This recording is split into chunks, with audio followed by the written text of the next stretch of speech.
kita akan bertemu di minggu ke-9 tentang mata kuliah pemrograman teknologi.net gitu ya. Di sini akan ada dua bahasan. Yang pertama, Introduction to LINQ atau LINQ atau bacanya LINQ gitu ya. Dan atau nanti yang bahasan kedua, LINQ to Entity gitu ya. Nah, di sini koordinator lecture-nya ada Mbak Ridwan Ginting dan instrukturnya ada Kak Apria Teofani. Nah, beliau berdua berasal dari Departemen Teknik Informatika di VT di ITDL gitu ya. Dan di sini saya hanya sebagai junior saja. Dan di sini kalian udah kenal saya pastinya. Tegar, saya masih bekerja di D3 Teknologi Informasi untuk saat ini. Di VT juga di Institut Teknologi Dell di Indonesia gitu ya. Kemudian ada email dari Pak Litmalam, ada litmalam.ginting@dell.ac.id. Email dari saya harusnya sudah tahu. tegar.prasetyo@dell.ac.id jika ada tugas menyusul gitu ya. Ada email dari Kak Apria, ada apria.nenggolan@dell.ac.id. Oke, langsung saja kita akan membahas apa itu LINQ, apa itu ya sebenarnya. Mungkin teman-teman bagi yang sudah jago programming atau jago website atau jago database mungkin sudah mengenal apa itu LINQ. Mungkin juga teman-teman lebih jago atau lebih tahu dari saya gitu ya. Karena kita di sini juga sama-sama belajar gitu ya. Mungkin kalau misalkan saya belum tahu ya saya belajar dari kalian. Kalau misalkan kalian belum tahu ya kita sama-sama belajar.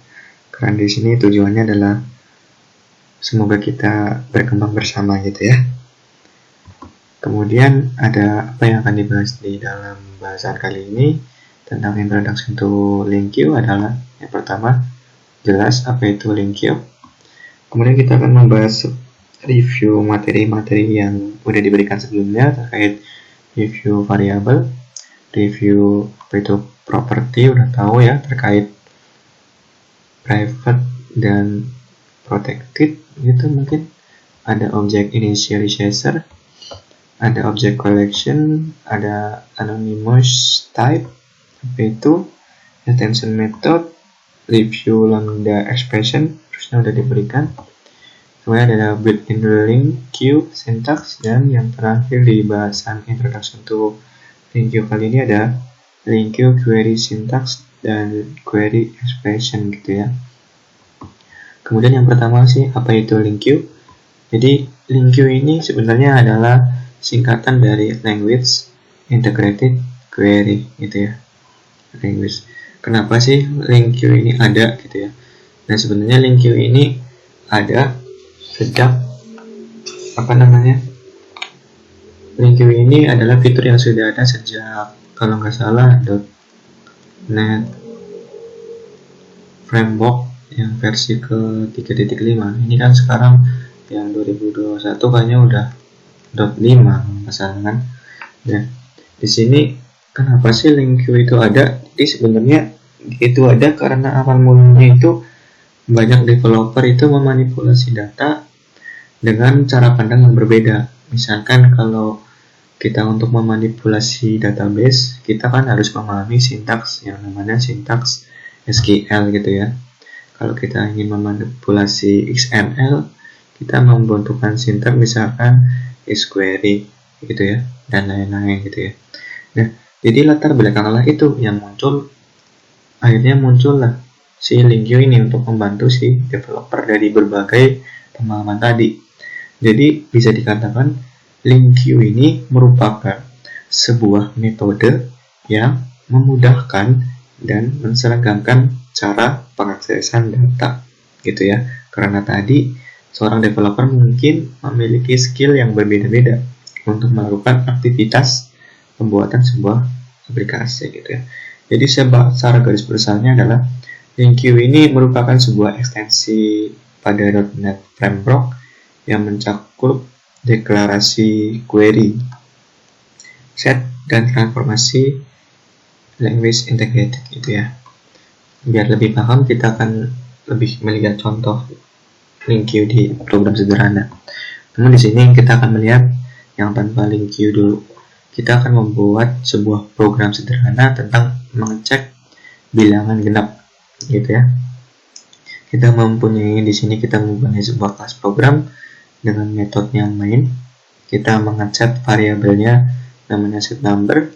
Set number itu nanti isinya adalah sebuah list integer. Kalau kita menggunakan list, ingat kita harus memanggil yang namanya using system.collection.generic agar listnya bisa dipanggil.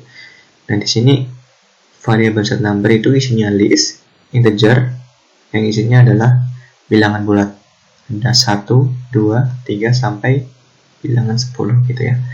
Kemudian variabel yang kedua kita namakan even number atau bilangan angka genap. Dia itu juga merupakan sebuah list, namun kita kosongkan dulu, kita akan isi gitu. Kemudian kita akan mengecek bilangan-bilangan yang di kotak ini, yang saya kotakin, mengecek manakah sih yang genap gitu ya. Kita cek dulu, kita menggunakan perulangan for each gitu ya. Untuk variabel number di dalam set number di dalam kotak ini, kita lakukan sebuah kondisi.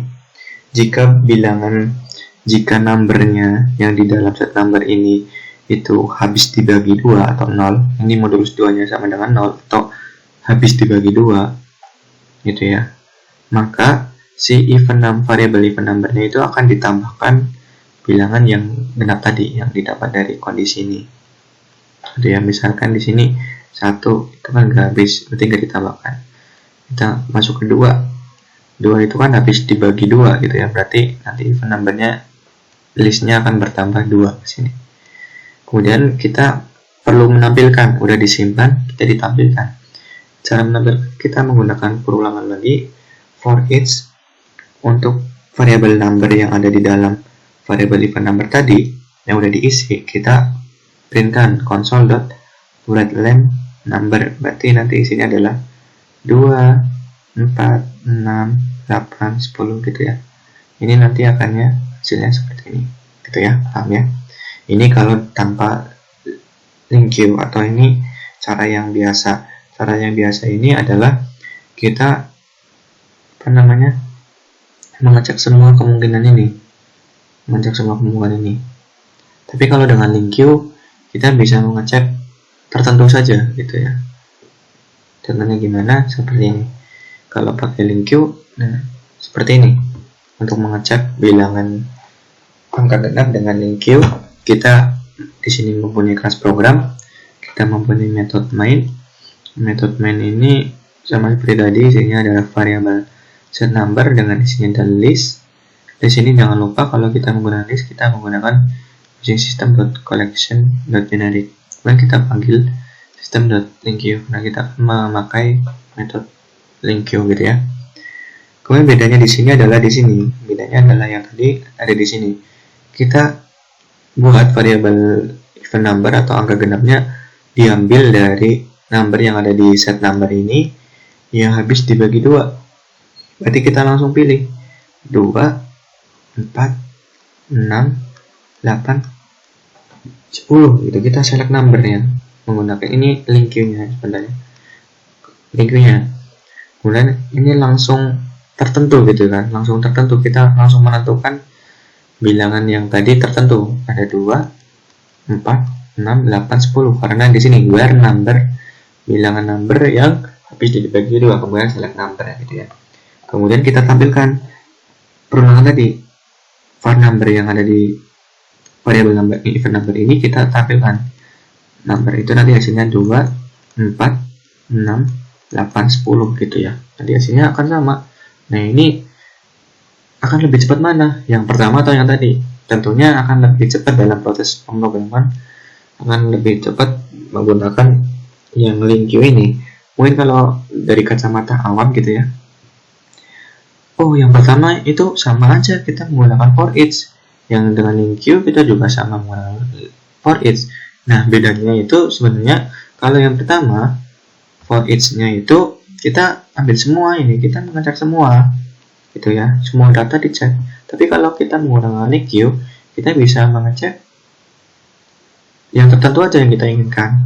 Jadi secara kecepatan pasti akan kalian tahu akan lebih cepat yang pakai LinkU gitu ya. Nah, kemudian dari sintaks LinkU ini sebenarnya dia itu mirip dengan sintaks SQL gitu ya. Kalau kita lihat ini from where ada select. Nah, kalau SQL itu kan select from where. Nah, kalau di LinkU ini dibalik, from dulu, where baru select gitu ya. Itu bedanya kalau LinkU di sini. Ya. Paham ya? Kemudian ini ada review property. Kalian udah tahu kalau kita belajar, kita kan udah belajar bahwa private variable hanya dapat diakses dalam kelas yang sama. Namun demikian, terkadang kita butuh untuk mengakses variabel tersebut. Kita dapat melakukannya dengan yang namanya si property ini. Nah, ini kita review dulu ya gitu ya. Nah, jadi property itu memungkinkan kelas untuk mengekspos dengan cara public tadi, untuk mendapatkan dan menyetel nilai untuk getting dan setting value gitu ya. Nah, si get ini kita udah tahu kalau get ini adalah property yang digunakan untuk return, untuk mengembalikan property value. Nah, kalau set property itu untuk mengassign value yang baru. Nah, di sisap yang ke-9 dan sesudahnya, yang ya di sisap 9, jadi kita memakai sisap 2021 itu 9 atau 10 ya, 9 ya. Yang ke atas itu ada init property accessor. Ini juga sama untuk mengassign new value selama object construction, tapi bedanya di sini. Namun di sini kita akan membahas reviewnya adalah get dan set saja. Gitu ya. Untuk keyword value itu digunakan pada set atau init accessor gitu ya. Paham ya? Oke, ini adalah review propertinya. Jadi di sini ada kita membuat sebuah program sederhana terkait time period atau waktu gitu ya. Jadi di sini kita mempunyai sebuah properti, ini second, kita di private double-nya, kita juga di public double harsh. Nah, kita memanfaatkan si apa ini namanya get dan setnya. Di get ini untuk mengembalikan nilai dan setnya itu untuk assign value-nya. Kita return value-nya adalah isinya adalah underscore second dibagi 3600. Kemudian di sini adalah kita atur nilainya. Untuk nilainya kita menggunakan pengondisian. Jika nilai yang diberikan kurang dari 0 atau nilai yang diberikan itu lebih dari 24, maka kita akan menampilkan pesan error. Nah, jadi dikasih tahu yang dimasukkan harusnya antara 0 dan 24. Jadi kita send value-nya adalah underscore second value dikali 3600. Kemudian kita balikan ke sini gitu ya. Nah, kemudian kita panggil tuh yang ada dibuat ini di kelas program. Kita panggil dengan metode main. Kita panggil tuh time period t sama dengan kita buat objek baru yang namanya t atau konstruktor baru gitu ya, new time period. Kemudian t dot harsh kita panggil yang di sini tadi, yang di sini t dot harsh itu ini yang diberikan ada 24 yang di set. Kemudian kita balikan ke getnya itu 24 dikali 3600 dibagi 3600, jadi hasilnya nanti adalah 24. Ketika console.println time in a house itu nanti t.harsh nya tadi dibalikan ke sini tadi, dan nanti hasilnya adalah ini 24 gitu ya. Paham ya? Ini hanya review, jadi kalian pasti harus paham lah. Sudah paham, karena kalian juga harusnya lebih jago dari saya gitu ya. Saya mah apa gitu ya, kalau seorang sudah bilangnya ya saya mah apa itu adieu, saya orang Jawa Tengah sebenarnya, bukan orang Jawa Barat. Sudah dikit lah. Oke, ini adalah review properti yang selanjutnya. Jadi kita bisa auto implement property. Kita bisa auto implement dengan cara yang auto. Kalau tadi kan kita mengeset kondisinya gitu ya, ini ada kondisinya, kita bisa auto implement. Jadi dalam beberapa kasus property get dan set itu hanya untuk assign value atau untuk mengambil value dari backing fit tanpa adanya tambahan logika gitu ya. Kalau tadi kan ada logikanya, kalau ini yang auto ini tanpa additional logic gitu ya. Dengan menggunakan auto implement property, kita dapat menyederhanakan code kita ketika kita menggunakan sysub gitu ya. Jadi di sini kita membuat sebuah kelas cell item, kita public string name, kita langsung auto implement. Auto implement ini seperti ini, get .2 set .2, kemudian desimalnya yang press ini kita juga langsung auto implement get dan set. Kemudian kita panggil yang sudah dibuat, kelas yang sudah dibuat di kelas program. Dalam metode main kita panggil disimpan di variable item, new cell item. Kita buat objek baru gitu ya. Nah, intinya adalah kita langsung mengisikannya auto di sini. Kita langsung kan di sini adalah auto implement, kita langsung isikan di sini auto gitu ya. Name sama dengan source, price-nya adalah 19,95 meter. Mungkin ini dolar kali ya. Gitu ya. Kemudian kita tampilkan gitu ya.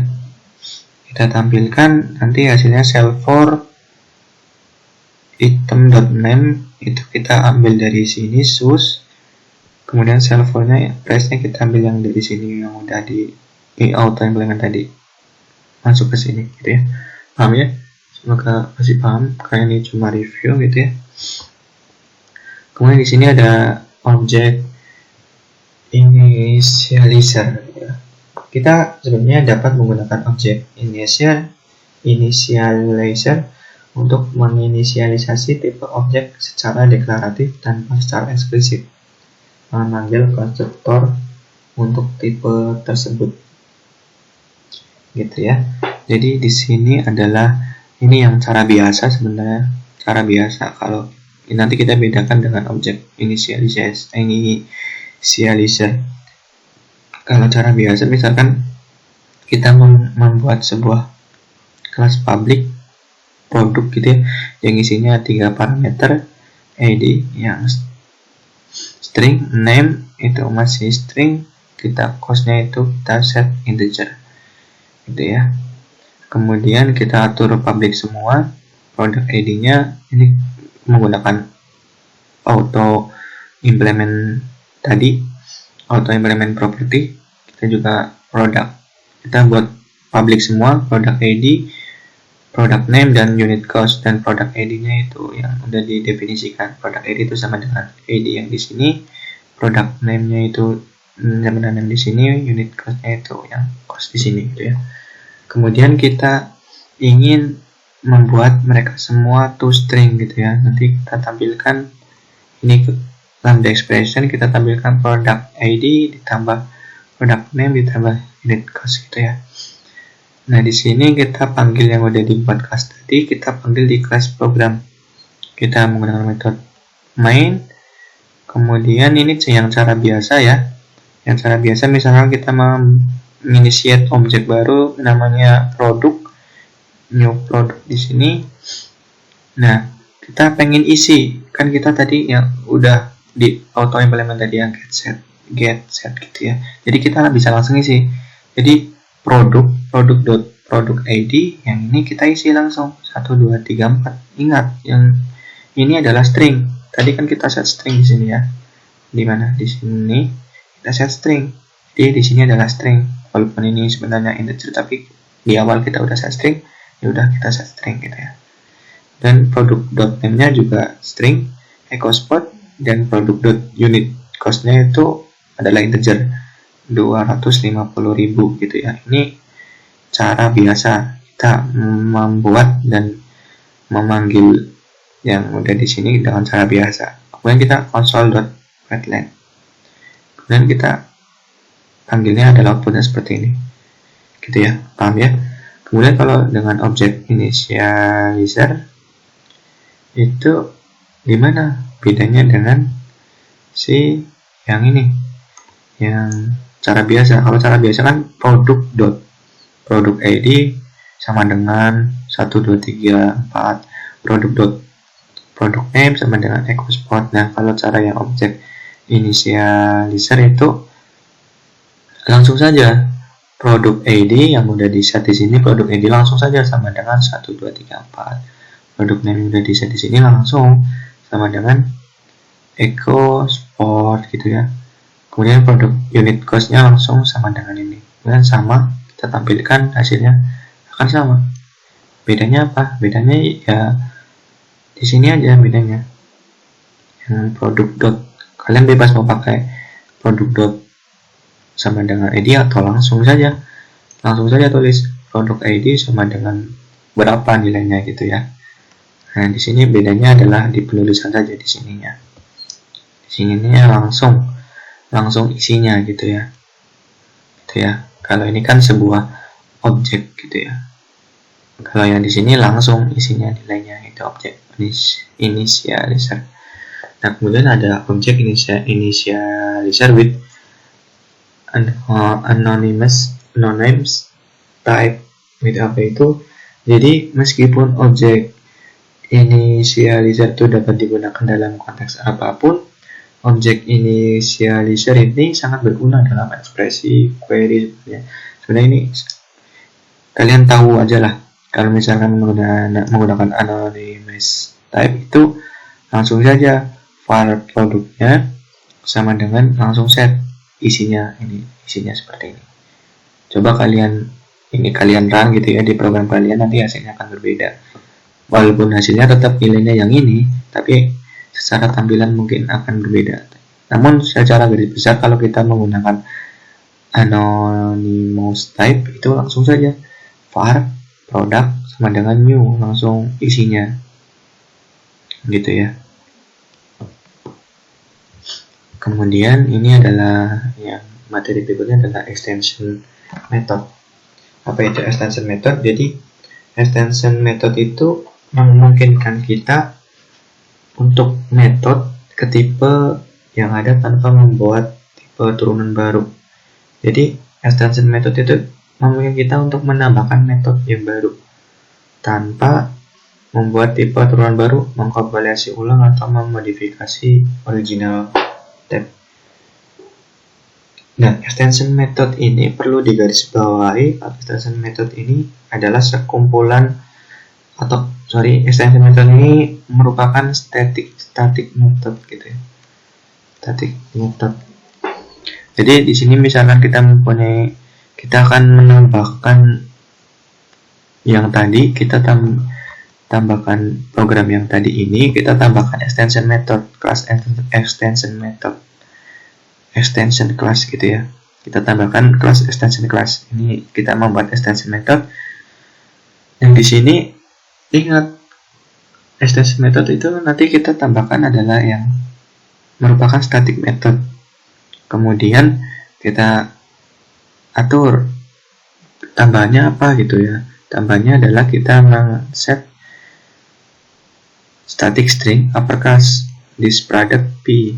Kemudian kita kembalikan, ini di sini metode yang ini untuk membuat huruf kecil menjadi huruf besar semua, uppercase this product P gitu ya. Kemudian kita kembalikan, yang dikembalikan hanya si P product name to upper gitu ya. Nah, ini adalah metodenya, kita membuat si product name-nya itu menjadi huruf besar semua. Kemudian kita panggil yang udah dibuat ini, kita panggil di dalam kelas program. Kita menggunakan metode main, kemudian kita membuat sebuah konstruktor atau membuat sebuah objek baru yang namanya new product gitu ya. Kita langsung isi yang seperti tadi, yang isinya kan tadi seperti ini gitu ya. Nah, kemudian kita implementasikan si extension method yang kelas yang baru itu, kita implementasikan di sini, yaitu kan produk, ya ini produk dot uppercase gitu ya, produk dot uppercase. Produk dot uppercase itu kan mengembalikan produk dot name dot to uppercase. Nah, produk dot name-nya itu yang mana? Product name-nya itu kan yang ini, yang EcoSport gitu ya.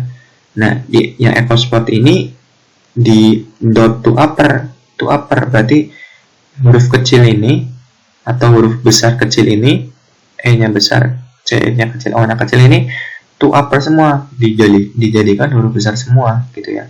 Kita cetak di sini di wordlen product.uppercase.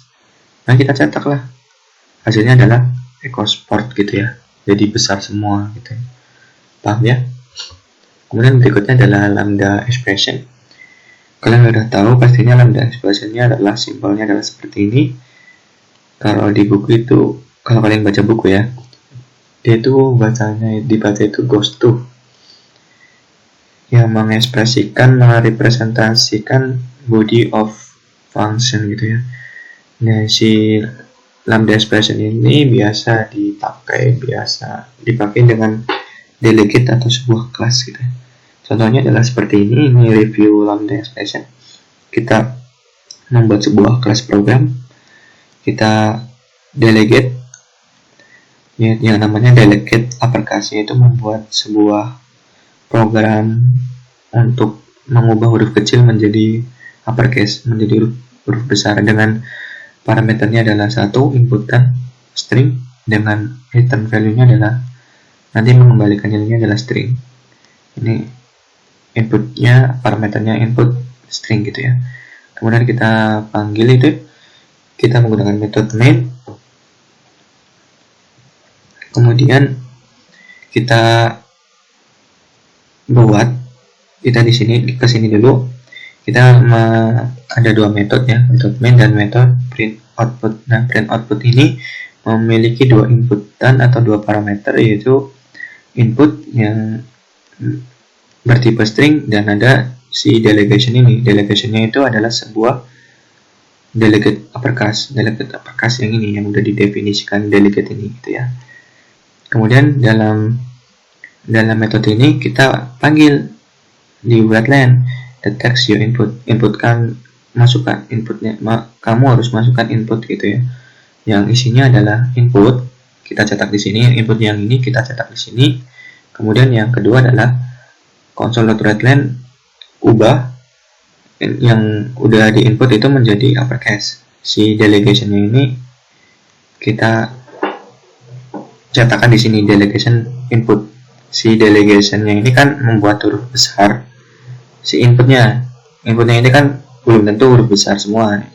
Huruf kecil dijadikan delegation, dijadikan huruf besar yang tadi si delegate uppercase. Nah, delegate uppercase adalah yang ini. Nah, si delegate uppercase ini isinya adalah kita ada method main, kemudian console.write input text in lowercase gitu ya, dimasukkan huruf kecil semua gitu. Kemudian string input text sama dengan console.writeLine gitu ya. Kemudian print outputnya adalah input text yang ini yang kita masukkan tadi, misalkan mahasiswa teknet atau D3TI gitu ya, kecil semua. Kemudian si input text ini kita goes to di input text dot to upper. Jadi input text yang kecil ini kita goes to ke dalam, dibesarkan semua to upper gitu ya. Kemudian read key, misalkan ini masukkan inputnya misalkan tadi D3TI gitu ya, TI kecil semua. Nah, kemudian print outputnya di sini input text sama dengan input text to upper. Nah, ini nanti harusnya jadi besar semua. Nah, kita tampilkan yang ini ke dalam kesini, console.writeLine gitu ya. Paham ya? Kalau ini review, bisa dicoba programnya. Ini harusnya bisa lah. Kemudian bahasan berikutnya adalah built-in link queue, extension method, dan method syntax. Di sini built-in link queue extension method dan method syntax. Jadi di .NET Framework itu mendefinisikan banyak metode ekstensi di namespace system link queue kita udah pakai. Sebenarnya ini isinya itu termasuk where, select mini, order by descending, then by descending, group by, group join gitu ya. Ini nggak semua dibahas di sini, kalian harus explore sendiri. Banyak kok, misalnya kalian buka websitenya Microsoft biasanya ada penjelasannya gitu ya. Di sini kita akan membahas secara sederhana saja gitu ya. Yang pertama ini adalah ini misalkan kita membuat sebuah kelas program, kita mendelegate-nya. Delegate itu tahu ya, delegate itu kan mekanisme callback atau objek yang dapat berkomunikasi kembali ke entity yang membuatnya. Nah, delegate class ini otomatis dianggap sebagai sealed class atau bisa dipanggil tidak bisa dipanggil di luar kelas. Nah, delegate ini memungkinkan metode dipassing sebagai parameter. Nah, itu hanya ringkasan saja. Ini kita membuat sebuah kelas program, isinya adalah delegate double. Kita atur si double it gitu ya. Isinya adalah parameter val dengan tipenya adalah double, returnnya adalah double juga. Kemudian kita menggunakan metode main, kita menggunakan list integer. Nah, kalau menggunakan list, ingat kita memanggilnya fungsi using system.collection.generic gitu ya. List kita berikan namanya 6 list, new list gitu ya. Kita isikan yaitu list bilangan integernya apa aja, misalkan 1, 9, 2, 6, 3 gitu ya. Nah, kemudian karena kita menggunakan link queue extension dan method syntax, tadi kan kita extension method itu ada yang namanya where, kita implementasikan where di dalam program ini. Nah, misalkan kita membuat variabel event list sama dengan 6 list yang ini dot where di mana gitu, 6 list 1, 9 ini where dot where yang bagaimana, yang habis dibagi dua, kemudian to list gitu ya, gitu ya. Kemudian kita tampilkan ini kan udah disimpan sebenarnya nilainya gitu ya. Kita tampilkan for each var j in event list. Kemudian kita tampilkan writeline console.writeline j gitu ya. Jadi di sini kita sudah menyimpan nilainya. Menyimpan nilai yang bagaimana? Yang ini 6 list. 6 list itu kan isinya 1, 9, 2, 6, 3 gitu ya. Menyimpannya yang bagaimana? Yang dimana P sama dengan P-nya itu yang habis dibagi 2. P-nya misalkan 1 itu nggak habis dibagi 2, nggak disimpan gitu ya. 9 nggak habis dibagi 2, nggak disimpan. Oh, 2 habis dibagi 2, disimpan nih, 2 tulis. 6 habis dibagi 2 berarti tulis gitu ya. Ini 3 nggak habis dibagi 2. Kemudian 26-nya ini ditampilkan. Nah, nanti hasil outputnya adalah 26 gitu ya, berbentuk list ke bawah gitu ya. Paham ya? Kalau nggak percaya bisa dicoba programnya. Program yang ini bisa dicoba di Visual Studio Code kalian atau di sebuah kode editor favorit kalian gitu ya. Kemudian di sini yang tadi kita ubah menjadi link query syntax gitu atau query expression. Tadi kan expressionnya seperti ini. Expressionnya ini kan yang seperti ini gitu ya. Nah, kita bisa merubah variabel event listnya itu menjadi sebuah link queue query syntax, yang itu tadi yang from where select from P in number list tadi, yang bagaimana yang habis dibagi 2, kemudian select P, kemudian kita tampilkan sama. Nah, itu bedanya.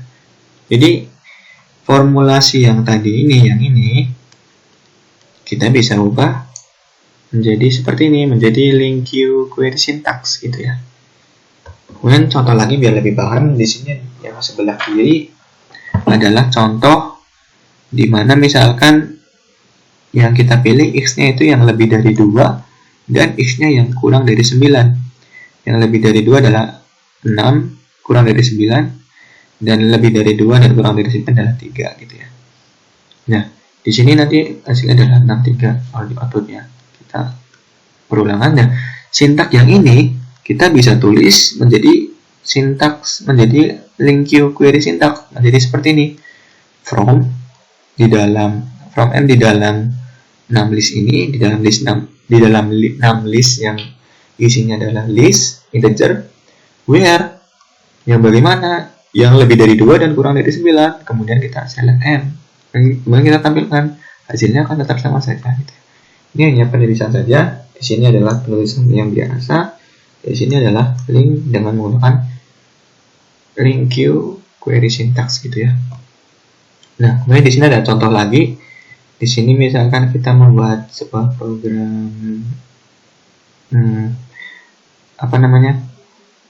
menyeleksi kan, namanya J, berawal J. Misalkan ada di D3 Dewan, misalkan namanya kalau nggak salah ada Julius, ada Joshua, ada Jennifer, ada Elfrida, ada Amelia, dan ada Anita gitu ya. Nah, di sini kita pengen menampilkan yang namanya J aja, yaitu Julius, Joshua, dan Jennifer. Nah, kita membuat sebuah ini yang tadi. Kita membuat sebuah variable J name list yang bagaimana, yang isinya name list, di mana yang kita pilih x-nya itu yang berawalan J. Nah, kemudian kita tampilkan dengan for each. Nanti yang tampilnya Julius, Joshua, dan Jennifer. Bisa dicoba. Nanti hasilnya pasti Julius, Joshua, dan Jennifer akan tampil ke dalam bentuk list. Nah, itu bisa diubah sintak yang where ini bisa dirubah menjadi seperti ini, yang tadi from, where, dan select gitu ya. Kemudian di sini adalah program bilangan berpangkat, bisa dicek sendiri. Misalkan ini kan masih menggunakan yang ini masih menggunakan yang biasa select gitu ya, menggunakan yang select. Coba dibuat menjadi seperti ini, from, where, select gitu ya. Coba dibuat di kalian sendiri, PR kalian gitu ya. Oke, kemudian adalah materi selanjutnya adalah link queue to entity gitu ya.